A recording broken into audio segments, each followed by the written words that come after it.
Hello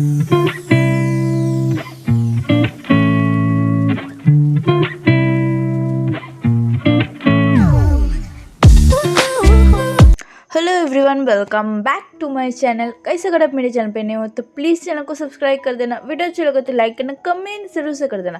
तो हम अपने फैन फिक्शन आ ब्लूमिंग क्रिस्टल का नेक्स्ट पार्ट स्टार्ट करते हैं। पिछले पार्ट में हमने देखा था कि वेंचाओ उस क्लब में आया था और वेंचाओ के साथ जो कुछ भी हुआ था उसके लिए वो विंग के ऊपर ब्लेम कर रहा था। अब आगे वांगजी विंग के सामने प्रोटेक्टिवली खड़ा हो गया था और विंग को वेंचाओ से प्रोटेक्ट कर रहा था।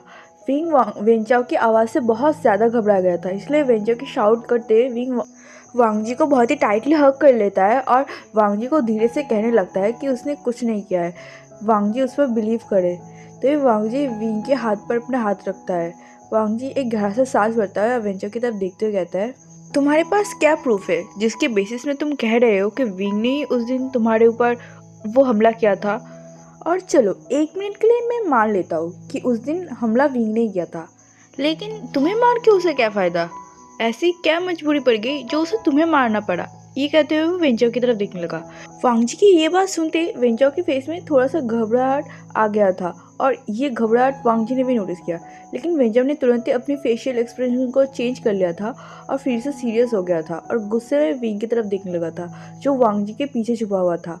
वो अपनी दांत को पीसते हुए विंग की तरफ देखते हुए कहता है, विंग सामने आओ और सबके सामने मान लो कि उस दिन तुमने ही मेरे ऊपर हाथ उठाया था। अगर तुमने ऐसा नहीं किया तो मुझे बहुत अच्छे से पता है कि तुम्हारे मुंह कैसे खुलवाना है। ऐसा कहते हुए वो विंग के हाथ को वांगजी की कमर से छुड़ाने ही वाला था कि वांगजी फिर से वेंचाओ के हाथ को पकड़ते हुए कहता है, मैंने कहा ना अपने हाथ को विंग से दूर रखो। ये सुनते ही वेंचाओ वांगजी की तरफ घूरते हुए कहता है, लान वांगजी, मैंने पहले भी कहा था और आज भी कह रहा हूँ, मेरे मैटर में अपनी नाक को घुसाना बंद करो, मुझे बिल्कुल पसंद नहीं, तुम मेरे हर बात में आ जाते हो। ये सुनते ही वांगजी एक्सप्लेन करते हुए कहता है, मैं तुम्हारे मैटर में अपनी नाक को नहीं घुसा रहा हूँ, मैं विंग के मैटर में घुसा रहा हूँ क्योंकि तुम विंग के पीछे पड़े हुए हो। ये सुनते ही वेंचर एक्सप्लेन करते हुए कहता है, अच्छा, अगर मैं विंग के मैटर में भी घुस रहा हूँ तो फिर तुम क्यों विंग के मैटर में घुस रहे हो? मैंने जितना तुम्हारे बारे में सुना है, तुम द एरोगेंट रूड लान वांगजी जो किसी को भाव तक नहीं देता, वो अचानक से विंग के पीछे क्यों पड़ा हुआ है? एंड मैंने तो कुछ दिन से ये भी सुन रखा है कि तुम विंग के साथ ही सो रहे हो। मुझे लगता है विंग तुम्हें कुछ खास चीज़ ऑफर कर रहा है, इसीलिए तुम विंग के पीछे पड़े हुए हो। ये बात वेंचर ने एक लो वॉइस में कहा था, लेकिन वहाँ पे मौजूद सारे लोगों ने वेंचर की इस बात को सुना था। ये सुनते ही वेंचिंग एक लाउड टोन में वेंचाओ की तरफ देखते हुए कहता है, वेंचाओ, अपनी जबान को संभाल के बात करो। क्या तुम अपनी दिमागी संतुलन खो बैठे हो? तुम्हें पता भी है तुम क्या बोल रहे हो? ये सुनते ही वेंचाओ एक स्मिक करते हुए कहता है, वेंचिंग, मैं जो कह रहा हूँ सही कर रहा हूँ। शायद लानवांग जी तुम्हारी बचपन का दोस्त होगा और कहीं ना कहीं मुझे ये ऐसा भी लगता है तुम लानवांग जी को बहुत ज़्यादा पसंद करते हो, लेकिन सो सैड सिस्टर, वो तुम्हें भाव तक नहीं देता। लानवांग जी ऐसे पर्सन में से है जो सिर्फ अपना मतलब देखता है, इसलिए जब विंग से उसका मतलब उसे मिल रहा है तो वो विंग की मदद के लिए उसके सामने खड़ा हो गया। और अब तुम सब देख ही सकते हो, तुम लोग ही बताओ, क्या तुम लोगों को पता नहीं कि लानवांग जी कैसा पर्सन है? ऐसा कहते हुए वो वांग जी की तरफ देखता है और एक डिस्कसिंगली स्माइल करता है। वांग जी वेंचा को बहुत ही कोल्डली घूर रहा था और विंग का ग्रिप भी वांग जी की कमर में बहुत ज़्यादा टाइट हो रहा था। उसे बहुत ज़्यादा डर लग रहा था। विंग को ऐसा लग रहा था कि वेंचाओ की इन बातों से वांगजी और वहाँ पे मौजूद बाकी सब वेंचाओ की बातों से मैनिपुलेट ना हो जाए और विंग को वेंचाओ के सामने सबमिट कर दे। ये सोचते ही विंग और भी ज़्यादा घबरा रहा था। वो वांगजी की कमर पर अपनी ग्रिप को और भी ज़्यादा टाइट किए जा रहा था। वांगजी को समझ आ रहा था कि विंग बहुत ज़्यादा घबरा रहा है और बहुत ज़्यादा अनकम्फर्टेबल फील कर रहा है, इसलिए विंग को थोड़ा सा कंफर्टेबल फील करने के लिए वो अपने हाथ को विंग के हाथ में रब करता है और धीरे से कहता है, कोई बात नहीं, कुछ नहीं होगा, शांत हो जाओ। विंग फिर भी वांगजी को बहुत ही कस के पकड़ा हुआ था। उसके बाद वांगजी वेंचाओ की तरफ देखता है और अपनी डार्क वॉइस में कहता है, क्या तुम्हारा हो गया? अगर तुम्हारा हो गया हो तो तुम यहाँ से जा सकते हो, तुम्हारे यहाँ पे कोई ज़रूरत नहीं है हमारा। और विंग से तुम्हारी बात करने की तो वो तुम नहीं कर सकते क्योंकि विंग तुमसे बात नहीं करना चाहता। ऐसा कहते हुए वो वेंचाओ को मेन डोर की तरफ दिखा देता है। ये सुनने के बाद वेंचाओ गुस्से में वांगजी की तरफ देखते हुए कहता है, वो, अब तुम विंग के ऊपर इतना ज़्यादा अथॉरिटी रखने लगे हो कि विंग किससे बात करेगा और नहीं करेगा वो भी तुम डिसाइड करोगे? ये सुनते ही वांग जी अपने सिर को सिंपली हाँ में नोट कर देता है, जिसे देखकर वेंजाओ को और ज़्यादा गुस्सा आ जाता है। वो विंग की तरफ देखते हुए कहता है, विंग वहाँ से बाहर निकलो, मुझे तुमसे बात करनी है, क्या तुम्हें सुनाई दे रहा है? ऐसा कहते हुए विंग को शाउट करने लगा और वांग जी वेंजाओ को रोकने लगा। वेंजाओ पागलों की तरह विंग के ऊपर शाउट कर रहा था और विंग के हाथ को पकड़ लिया था, जिसे देखकर वांग जी बहुत ज़्यादा गुस्सा हो गया था। उसने वेंजाओ के हाथ को पकड़ लिया था और उसे विंग के हाथ से छुड़ाने की कोशिश कर रहा था, लेकिन वेंजाओ ने विंग के हाथ को बहुत ही कस के पकड़ा हुआ था। ऐसा लग रहा था कि वो आज विंग को छोड़ने नहीं वाला है। वांग जी भी एक टाइम के लिए घबरा गया था। जब उसने विंग के आंसू से भरा उस चेहरे को देखा था, उसे बहुत बुरा फील हो रहा था। तभी हाइक्वान और वेनिंग वो दोनों ही वेंजाओ के पास आता है और वेंजाओ की दोनों बाजुओं को पकड़ लेता है। वेनिंग वेंजाओ को रोकते हुए कहता है, वेंजाओ क्या तुम पागल हो चुके हो? तुम इस तरह से बिहेव क्यों कर रहे हो? क्या फेस में चोट लगने के साथ साथ तुम्हारे सिर में भी चोट लगा था जो तुम इस तरह से बिहेव कर रहे हो? ऐसे बिहेव करना बंद करो। तभी हाइक्वान वेनिंग की तरफ इशारा करते हुए कहता है कि इसे यहाँ से बाहर ले चलो, नहीं तो ये शांत नहीं होगा। वेनिंग अपने सिर को नोट करता है, फिर वो दोनों जोर जबरदस्ती वेंजाओ को वहाँ से ले जाता है। वेंजाओ वहाँ से जाना तो नहीं चाहता था, वो बहुत ज़्यादा शाउट कर रहा था और विंग को थ्रेट दे रहा था कि वो विंग को ऐसे ही नहीं छोड़ेगा। वो विंग के साथ इतना बुरा करेगा कि विंग खुद उसके पैर में गिर के उससे मरने का भीख मांगेगा। ऐसा कहते हुए वो विंग को और भी गालियाँ दे रहा था, जिससे वो सारे लोग बहुत ज़्यादा डिस्टर्ब हो गए थे और वेंजाओ की तरफ बहुत ही गुस्से से देख रहे थे। वेंजाओ बहुत ही गंदी गंदी वर्ड विंग के लिए यूज़ कर रहा था और वो सबको ये बता रहा था कि वो विंग को एक डॉग की तरह ट्रीट करेगा। ये सब सुनते ही वांग जी को और भी ज़्यादा गुस्सा होने लगता है। वांग जी विंग को वहीं पर रखता है और वेंजाओ को मारने के लिए वह जाने ही वाला था कि शाओशिनचर वांग जी को रोकते हुए कहता है, तुम विंग को रूम में ले जाओ, वो काफ़ी ज़्यादा घबराया हुआ है और वो काफ़ी ज़्यादा रो रहा है। ये सुनते ही वांग जी खुद को शांत करता है और विंग को हाथ पकड़ के उसे अपने रूम में ले जाता है। वहाँ पे सारे लोग बहुत ज़्यादा खामोश हो गए थे। उन सब सारे लोगों को ये समझ नहीं आ रहा था कि वो लोग कैसे रिएक्ट करें। अचानक से ये सब हो गया। वेंजाओ अचानक से आया और सारा ब्लेम विंग पर डालने लगा। उन्हें पता नहीं कि असल में क्या हुआ था, लेकिन जो कुछ भी हुआ था उसमें वेंजाओ के साथ साथ विंग भी इन्वॉल्व है, ये उन्हें समझ आ रहा था। लेकिन वांग जी क्यों विंग को प्रोटेक्ट कर रहा है? क्या वांग जी को सब कुछ पता है? वो लोग मन में यही सोच रहे थे। उन लोगों के मन में बहुत सारा सवाल चल रहा था, लेकिन अभी वो उन लोगों में से कोई भी वांग जी और विंग उन दोनों में से किसी को डिस्टर्ब नहीं करना चाहते थे। इसलिए अभी वो लोग बस वांग जी और विंग को अकेला छोड़ देते हैं। वांग जी विंग को अपने रूम में ले आता है। वांग जी विंग को उस बेड पे बिठाता है और विंग की तरफ पानी के ग्लास को बढ़ा देता है। विंग अभी भी रो रहा था और काफ़ी ज़्यादा घबराया हुआ था। विंग उस पानी के ग्लास को अपने हाथ में लेता है और थोड़ा सा पानी पीता है। उसके बाद वो उस ग्लास को पास में रख देता है। वांग जी थोड़ी देर तक तो विंग की तरफ दिखता है। उसके बाद एक गहरा सा सांस भर के विंग के पास से उस बेड पर बैठ जाता है और विंग के हाथ को पकड़ते हुए अपनी काम टोन में कहता है कि विंग, इट्स ओके, प्लीज़ शांत हो जाओ, वो चला गया है। मैंने तुम्हें कहा था ना कि ज़्यादा स्ट्रेस मत लेना, और तुम इतना घबरा क्यों रहे हो? क्या तुमने कुछ गलत किया है? तभी विंग घबराते हुए वांग जी की तरफ देखते हुए अपने सिर को ज़ोर से ना में शेक करते हुए कहता है, नहीं नहीं नहीं, मैंने कुछ नहीं किया था। उस दिन वो सब बस एक एक्सीडेंट था। मैं वो सब नहीं करना चाहता था उसके साथ। वो ब्लड, मैं बहुत ज़्यादा डर गया था। विंग कंटिन्यूसली ये सब बोले जा रहा था। उसके आंखों से रिपीटेडली आंसू बहे जा रहे थे। वांग जी को लगा था कि वो अपनी बातों से विंग को शांत कर पाएगा, लेकिन उसकी बातों से विंग और भी ज़्यादा पैनिक करने लगा था।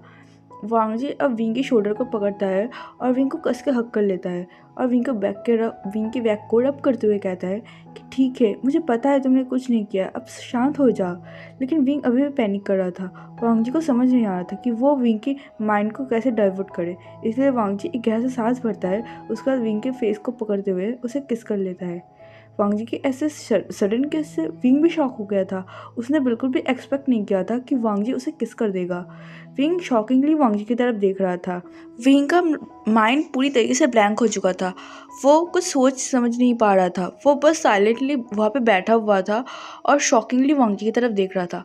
वांग जी को जब लगता है कि विंग अभी शांत हो चुका है, वो पैनिक नहीं कर रहा है और शायद विंग का माइंड भी अभी डाइवर्ट हो चुका है, वो विंग से अलग होता है और विंग की फेस की तरफ देखता है, जहाँ बहुत ही शॉकिंगली और कन्फ्यूजिंगली वो वांग जी की तरफ देख रहा था। वांग जी विंग के आंसुओं को साफ करता है और विंग की तरफ देखते हुए कहता है, तुम्हें इतना स्ट्रेस लेने की कोई ज़रूरत नहीं है। मैं वेंचाओ को तुम्हारे पास भी नहीं आने दूंगा। इसलिए जब तक मैं तुम्हारे साथ हूँ, तुम्हें इतना चिंता करने की ज़रूरत नहीं, मुझे पता है। उस दिन जो कुछ भी हुआ था उसमें तुम्हारी कोई गलती नहीं है और कोई भी तुम्हें कुछ नहीं कहेगा। ऐसा कहते हुए वो विंग के सिर पर पैट करता है और विंग के सिर को अपने लैब में रख देता है। विंग भी वांग जी की कमर को बहुत ही टाइटली हग कर लेता है और अपने आंखों को बंद कर लेता है। विंग को बहुत ही ज़्यादा कंफर्ट और पीस महसूस हो रहा था वांग जी की बाहों में। विंग को ऐसा लग रहा था कि वो यहाँ पे बहुत ज़्यादा सेफ है। विंग जब तक वांग जी के बाहों में रहेगा कोई भी विंग को हार्म तक नहीं कर सकता। विंग अपनी आंखों को बंद करता है और अपने दिमाग से वेंचाओ की सारी बातों को हटाने की कोशिश करता है। वो अभी वेंचाओ के बारे में बिल्कुल भी सोचना नहीं चाहता। वो बस वांगजी और उसका इस पीसफुल मोमेंट को एंजॉय करना चाहता है। इसलिए वो अपनी आंखों को बंद करता है और उस मोमेंट को एंजॉय करने लगता है। विंग को भी पता नहीं चला था कि कब वो वांगजी के लैब में ही सो गया था। अब हमें नाइट का सीन दिखाया जाता है जहाँ विंग नींद से धीरे धीरे उठने लगा था। वो उस बेड में उठकर बैठ जाता है और अपनी आंखों को रब करने लगता है। वो अपनी आंखों को फुल्ली ओपन करता है और रूम के आसपास देखने लगता है। उसे सब कुछ याद आने लगता है कि शाम को क्या क्या हुआ था और उसे ये भी याद आता है कि वो वांगजी की लैब में लेटा हुआ था और वो इतना ज़्यादा कंफर्टेबल फील कर रहा था कि वो वांगजी की लैब में ही सो गया था। ये सोचते ही विंग का फेस रेड होने लगता है। उसे काफ़ी ज़्यादा एम्बैरेसिंग फील हो रहा था कि वो वांगजी की लैब में ही सो गया था। विंग सोचता है वांगजी कहीं दिखाई नहीं दे रहा है, क्या वो नाराज़ हो गया है कि मैं उसके लैब में सो गया। फिर विंग अपनी जगह से खड़ा होता है और वॉशरूम में जाता है। अब हमें डाइनिंग हॉल का सीन दिखाया जाता है जहाँ सारे लोग डाइनिंग टेबल पे बैठे हुए थे और डिनर कर रहे थे। वांगजी जब वहाँ पहुँचता है तो वो देखता है कि सारे लोग डिनर के लिए बैठ चुके थे। एक्चुअली सारे लोग डिनर के लिए बैठना तो नहीं चाहते थे, लेकिन शाम के इंसिडेंट के बाद वो लोग वांगजी और विंग को डिस्टर्ब भी नहीं करना चाहते थे। इसीलिए वेंची ने कहा था कि उन लोगों को डिनर कर लेना चाहिए। वांगजी और विंग को जब भूख लगेगा वो नीचे आ जाएंगे। शाओशिनचन मानना तो नहीं चाहता था, लेकिन वो मान भी गया था क्योंकि उसे पता है तब क्या सिचुएशन हुआ था। सब लोग जब डिनर कर रहे थे वांगजी को देखते ही शाओशिनचन कहता है, वांगजी बैठो, क्या विंग नहीं आया, क्या वो डिनर नहीं करेगा। ये सुनने के बाद वांगजी नोट करते हुए कहता है, मैं विंग और मेरा खाने को रूम में ही ले जाऊँगा। ये सुनने के बाद शाओशिनचन अपने सिर को नोट करते हुए कहता है, ठीक है, मैं तुम लोगों के लिए खाना ट्रे में लेके आता हूँ। फिर शाओशिनचन अपनी जगह से खड़ा होता है और किचन के अंदर चला जाता है। वेंची वांगजी की तरफ देखते हुए कहता है, वांगजी क्या आप तुम हमें बताओगे कि एग्जैक्टली क्या हुआ था और वेंचाओ उस तरह से क्यों आया और आते के साथ ही वो विंग पर उस तरह से क्यों चढ़ने लगा, वो विंग पर ब्लेम क्यों उठाने लगा। क्या वेंचाओ के ऊपर जो अटैक हुआ था वो विंग ने ही किया था। ये सुनने के बाद भी वांगजी साइलेंटली वहाँ पे खड़ा रहता है। तो फिर न्यूसंग वेंचिंग की तरफ देखते हुए कहता है, मुझे नहीं लगता कि अगर विंग ने वेंचाओ के ऊपर अटैक किया भी होगा तो वो जानबूझकर किया होगा। हम विंग को बहुत दिनों से जान रहे हैं और हमने विंग को देखा है, वो काफ़ी शांत स्वभाव का इंसान है। इवन वो तो वेंचाओ से ठीक से बात भी नहीं करता, अचानक से वो वेंचाओ के ऊपर हमला क्यों करेगा। ये सुनने के बाद वेंचिंग बहुत ज़्यादा सीरियस हो जाती है। वो अभी वांगजी की तरफ देख रहा था कि इस होप से कि वांगजी उसे कुछ कहेगा, लेकिन वांगजी कुछ नहीं कहता है और वहाँ पे बस खड़ा रहता है। वेंचिंग को समझ आ जाता है कि वांगजी शायद उसे कुछ नहीं बताने वाला, इसलिए वो एक शाय करता है और अपने खाने को खाने लगता है। शाओशिनचन थोड़ी ही देर में किचन से बाहर आता है और वांगजी के हाथ में उस ट्रे को दे देता है। शाओशिनचन कहता है, क्या विंग अब ठीक है। ये सुनते ही वांगजी अपने सिर को नोट करते हुए कहता है, हाँ वो सो रहा है। शाओशिनचन बस एक नोट कर देता है और वांगजी को गुड नाइट कह देता है। सारे लोग वांगजी को गुड नाइट कह देता है। वांगजी भी सारे लोगों को गुड नाइट कहता है और वहाँ से अपने रूम के लिए निकल जाता है। अब हमें रूम का सीन दिखाया जाता है जहाँ विंग बेड पे बैठा हुआ था और वांगजी का ही इंतज़ार कर रहा था। वो सोचता है वांगजी असल में गया कहाँ, वो अभी तक क्यों नहीं आ रहा था। विंग को थोड़ा भूख भी लग रहा था। वो अपने मन में ही सोचता है क्या उसे नीचे जाना चाहिए। फिर वो सोचता है नहीं, वांगजी पहले रूम में आ जाए उसके बाद ही वो नीचे आएगा। वो ये सब सोच ही रहा था तभी उसे डोर ओपन होने की आवाज़ सुनाई देता है। वो जब डोर की तरफ देखता है तो वो देखता है वांगजी अपने हाथ में ट्रे लिए हुए अंदर आ रहा था। वांगजी जब विंग को जगा हुआ देखता है तो वो विंग की तरफ देखते हुए कहता है, तुम उठ गए। विंग बस अपने सिर को नोट कर देता है। विंग एक चीज़ नोटिस करता है कि वांगजी विंग की तरफ नहीं देख रहा था, वांगजी नीचे की तरफ देख रहा था। विंग को ये चीज़ काफ़ी वियर्ड लगता है। विंग सोचता है अब वांगजी को क्या हुआ। फिर भी वो ज़्यादा ना सोचते हुए उस खाने की तरफ देखने लगता है क्योंकि उसे काफ़ी ज़्यादा भूख लग गई थी और सोने की वजह से उसकी भूख और भी ज़्यादा बढ़ गई थी। वांगजी सोफे के सामने वाली टेबल पर सारे खाने को रख देता है। विंग भी सोफे में आके बैठ जाता है। वो वांग जी के पास ही बैठा हुआ था। वांग जी पहले विंग को उसके खाने का प्लेट देता है, उसके बाद खुद लेता है। वांग जी पूरा ध्यान रखता है कि विंग ठीक से खाना खा रहा है कि नहीं, लेकिन इस बीच वांग जी विंग से अपने आई कांटेक्ट को अवॉइड कर रहा था, जो विंग भी नोटिस कर रहा था। विंग को थोड़ा सा अजीब लग रहा था क्योंकि वांग जी जब भी विंग से बात करता था या फिर विंग की तरफ देखता था, हमेशा वांग जी विंग की आंखों में देखता था। लेकिन अभी वांग जी विंग से अपना आई कांटेक्ट अवॉइड कर रहा था। विंग थोड़ी देर तक तो वांग जी को नोटिस करता है, उसके बाद वो वांग जी की तरफ देखते हुए कहता है, तुम्हें क्या हुआ, तुम मेरी तरफ क्यों नहीं देख रहे। ये सुनते ही वांग जी एक बार विंग की तरफ देखता है, उसके बाद अपनी नज़रों को अपनी खाने की प्लेट की तरफ करते हुए कहता है, ठीक से खाना खाओ, खाते समय बात नहीं करते। ये सुनने के बाद विंग अपने मन में ही सोचता है, ये तो मेरे क्लैन का रूल है, ये को बक रहा है। फिर वो एक शाई करते हुए कहता है, ठीक है, तुम्हें अगर नहीं पता ना तो मत बताओ। ऐसा कहते हुए वो खाने लगता है। जब उन दोनों का ही खाना बनना फिनिश हो जाता है, वांग जी उन सारे प्लेट्स को एक जगह करता है। उसके बाद उस ट्रे को लेकर वो नीचे किचन में चला जाता है। विंग वांग जी को जाते हुए देख रहा था। उसके बाद विंग एक शाई करता है और बाथरूम में जाके अपने कपड़े को चेंज करता है। वो अपनी नाइट सूट को पहन लेता है और फिर अपने रूम में चला आता है। वो बेड में जाने ही वाला था कि उसकी नज़र अचानक से मिरर पर जाता है। वो मिरर पर थोड़ी देर तक खुद को देखता है, उसके बाद वो अपने बालों को ठीक करने लगता है। जब वो अपने बालों को ठीक कर रहा था तभी उसकी नज़र उसके फेस पर जाता है और उसके फेस पे होते हुए उसके लिप पर जाता है। उसकी नज़र जब उसके लिप पर जाता है तभी उसे कुछ याद आने लगता है। उसे याद आता है जब वो वेंचाओ के नाम से बहुत ज़्यादा पैनिक कर रहा था तब वांग जी ने उसे किस किया था। हाँ, वांग जी ने उसे किस किया था। और विंग वो बात कैसे भूल गया। विंग अपने मन में ही सोचता है, तुम कितने ज़्यादा स्टूपिड हो विंग। तभी उसे याद आता है कि जब से विंग नींद से जगा था और वांग जी खाना लेकर इस रूम में आया था, तब से वांग जी विंग के साथ आई कांटेक्ट अवॉइड कर रहा था। विंग को समझ आ रहा था कि वांग जी ऐसा क्यों कर रहा था। शायद वांग जी बहुत ज़्यादा एम्बेरस फील कर रहा था, जैसे अभी विंग कर रहा है। विंग का पूरा फेस रेड हो गया था। वो अपने फेस पर हाथ रखते हुए था, ओ माय गॉड, मैं कैसे शेमलेसली वांग जी को घूरे जा रहा था। ओ माय गॉड, पता नहीं वो मेरे बारे में क्या सोच रहा होगा। विंग का पूरा फेस बर्न करने लगा था। विंग तुरंत ही बेड पे जाता है और खुद को उस ब्लैंकेट से कवर कर लेता है। विंग के हेड से टू पूरा ब्लैंकेट से कवर हुआ था। वांग जी जब रूम में आता है तो उसकी नज़र सीधे बेड पर जाता है, जहाँ विंग खुद को ककून की तरह ब्लैंकेट में छुपाया हुआ था। वांग जी थोड़ी देर तक विंग को देखता है, उसके बाद वो उस रूम की लाइट्स को ऑफ कर देता है और वो खुद भी बेड पर चला आता है। वांग जी अपनी आंखों को बंद करने से पहले थोड़ी देर तक विंग की तरफ देखता है, उसके बाद विंग को गुड नाइट विश करता है। लेकिन विंग की तरफ से कोई भी जवाब न पाकर वांग जी को लगता है शायद विंग सो चुका होगा, इसीलिए वो एक छोटा सा स्माइल करता है और अपनी आंखों को बंद कर लेता है। वांग जी ने जब विंग को गुड नाइट विश किया था तब विंग ने सुना था, लेकिन वो ऐसा प्रिटेंड कर रहा था कि वो सो चुका है और उसने वांग जी की गुड नाइट को नहीं सुना। विंग बस अपनी आंखों को कस के बंद किए हुए था और खुद को कवर किए हुए था। विंग को बहुत ज़्यादा अशेम्ड फील हो रहा था। विंग सोच रहा था, अब मैं वांग जी से अपनी नज़रों को कैसे मिलाऊंगा। ओह माय गॉड, उसने मुझे किस किया। फिर विंग को याद आता है, मैं तो वांग जी की बेबी से प्रेग्नेंट हूँ, तो फिर मैं इतना ज़्यादा एम्बैरसिंग क्यों फील कर रहा हूँ। ये तो नॉर्मल है ना, मैं उसकी बेबी से प्रेग्नेंट हूँ। विंग खुद को यही समझा रहा था, लेकिन उसके दिमाग में बार बार वो किस वाला इंसिडेंट घूम रहा था। विंग अपने मन में सोचता है, विंग तुम्हें हो क्या गया है। फिर विंग अपने फेस को रब करते हुए कहता है, नहीं, अभी तुम सो जाओ, अभी नाइट के टाइम है, वांग जी भी सो चुका है, तुम्हें भी सो जाना चाहिए।